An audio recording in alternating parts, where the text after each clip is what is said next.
মাঝে মাঝে সাধারণ খাবার খাওয়ার জন্য এত ক্রেভিং হয় কি বলবো। আজকে আমার ইচ্ছে হয়েছে বড় বড় সাইজের ডিম এবং লাল লাল আলু দিয়ে ঝোল। চলো আজকে সেটাই বানানোর জন্য নিয়ে চলে এলাম আলু, ডিম, টমেটো, নানান রকম মশলা। প্রথমে ডিম সেদ্ধ করে নিলাম আর এদিকে ভাত বসিয়ে দিয়েছি। আর সত্যি আজকে ডিমগুলো তুলনামূলকভাবে বড়। আর এই যে নভেম্বর ডিসেম্বর মাস পড়েছে, ব্যাস ডিমের দাম 8 টাকা পিস, 15 টাকা জোড়া এরকম হয়ে গেছে।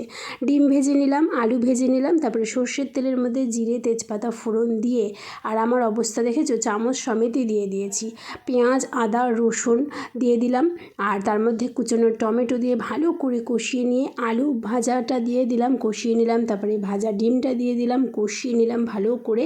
তারপরে মশলার গন্ধ চলে গেলে দিয়ে দিলাম কড়া ভরে জল, তারপরে টকবক টকবক করে ফুটে গেলে ভাতের সাথে খেয়ে নাও। আহা যা তৃপ্তি হয়েছিল আজকে কি বলবো।